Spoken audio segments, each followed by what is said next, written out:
नमस्कार, सादर प्रणाम। गोपाल मिश्रा नाम है हमारा और आपका अपना चैनल टुडे भिलाई देखना शुरू कर चुके हैं हम। एक लोटा जल सब समस्या का हल, लेकिन जब मन में होंगे हजारों छल, तो कैसे निकलेगा समस्याओं का हल। एक लोटा जल सब समस्या का हल कहने वाले अंतर्राष्ट्रीय कथावाचक पंडित प्रदीप मिश्रा को शायद अपनी भक्ति पर विश्वास नहीं था, अथवा उन महादेव पर विश्वास नहीं था जो एक लोटा जल मात्र से पिघल जाते हैं। इसलिए तो शायद उन्होंने अपनी समस्या हल करने के लिए स्वयं ही मार्ग खोज निकाला। चलिए पूरी कहानी आपको तफ्तीश से बताते हैं। छत्तीसगढ़ के संस्कारधानी राजनांदगांव जिले में होने वाली थी अंतर्राष्ट्रीय कथावाचक पंडित प्रदीप मिश्रा की शिव महापुराण की कथा, जिसको लेकर लगभग तैयारियां कर ली गई थी। पॉम्पलेट छप चुके थे, पोस्टर लग चुके थे, स्थल का निर्धारण हो गया था, पंडाल लग रहे थे और टेंट हाउस वालों ने बांस बल्ली से पंडाल को सजाना शुरू कर दिया था। लेकिन ऐन वक्त पर पंडित प्रदीप मिश्रा की ओर से समिति को फोन आता है कि हमने शिव महापुराण की कथा कैंसिल कर दी है। तो भाई क्यूरियोसिटी होगी ना भाई, इतने बड़े कथावाचक अचानक कथा कैंसिल क्यों? तो कैंसिल करने का कारण है दक्षिणा। जी हाँ, एक बार गुरु द्रोण ने दक्षिणा मांगी थी, जिसमें उन्होंने एकलव्य का अंगूठा मांग लिया था। एकलव्य में तो अपना अंगूठा दान कर दिया था, लेकिन शायद ये कलिकाल है, ये कलयुग है।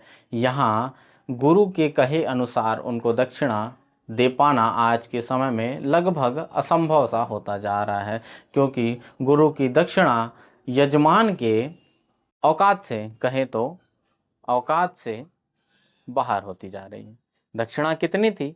तो दक्षिणा थी 31 लाख रुपए। जी हाँ, इतनी भारी भरकम, इतनी मोटी रकम तय समय पर जमा नहीं। जी हाँ, एडवांस। आजकल के कथावाचक पहले कथा करने के बाद दान की अपेक्षा नहीं करते हैं। आजकल के कथावाचक स्वयं को किसी बॉलीवुड स्टार से कम नहीं समझते। कथा करने से पहले ही एडवांस 31 लाख रुपए तय समय पर जमा नहीं किया गया समिति के द्वारा, तो कथा कैंसिल कर दी गई। आपको बता दें कि समिति के सदस्य ने एक मीडिया को दिए इंटरव्यू में बताया कि उन्होंने लगभग 15 से 16 लाख रुपए जमा कर लिए थे और कई जगह चंदे की पर्चियां बढ़ चुकी थी, जहां से दान आना विशेष था। और दान आते ही अगर उतना नहीं भी हो पाता, तो आप सोच कर देखिए, एक अंतर्राष्ट्रीय कथावाचक जब कथा करने आते हैं तो उनके पीछे आती है भारी भीड़, भारी भरकम पब्लिक, बड़ी बड़ी हस्तियां, जिनसे भी तो दान आ सकता था। क्या ऐसा संभव नहीं था कि अगर कथावाचक कथा करने आते तो उनके बाद जो चंदे की रकम आती, जो दान की रकम आती, उसको मिलाकर 31 लाख पूरा करके दे दिया जाता? लेकिन नहीं, तय समय पर पैसा नहीं देने के कारण कथा कैंसल कर दी गई। तो अब हम किस बात पे यकीन करें? एक लोटा जल सब समस्या का हल, या फिर 31 लाख दो वरना प्रोग्राम कैंसल? भगवान महादेव, शिव शंभु जो अवघड़दानी हैं, जो भक्तों को बिना मांगे सब देते हैं, लेकिन शायद महादेव के भक्त और अंतर्राष्ट्रीय कथावाचक पंडित प्रदीप मिश्रा को अपनी भक्ति पर संदेह था, या तो उन महादेव की कृपा पर संदेह था, जिस कारण से उन्होंने कथा कैंसिल कर दिया।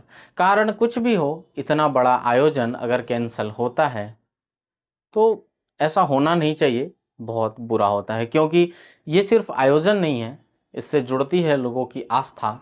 लोग जुड़ते हैं इसमें भक्ति के रूप में, लोगों का विश्वास बढ़ता है कथावाचक के शब्दों पर, उनकी वाणी पर। और ऐसा करके उन्होंने स्वयं की छवि ही नहीं, अपितु आयोजक का जो संपूर्ण उत्साह था उसे भी भंग कर दिया। आप सोच कर देखिए कि अब क्या दोबारा ऐसा कोई आयोजन कराने की हिम्मत करेगा? इतनी बड़ी रकम एक आम आदमी कहाँ से लाएगा? अगर एक आम आदमी सोचे कि मुझे कथा कराना है, तो कहाँ से लाएगा? या तो आप आम आदमी की पहुँच से बाहर हैं, और या तो फिर आपको महादेव की भक्ति पर विश्वास नहीं है। कारण क्या है? आप लोग कमेंट में बताइएगा। कमेंट सेक्शन आप सभी के लिए खुला है। ये सही था या गलत था, ये भी बताइएगा। और दीजिए अपने इस गोपाल मिश्रा को इजाज़त। फिर होगी किसी ऐसे ही टॉपिक के साथ मुलाकात। तब तक के लिए जय हिंद।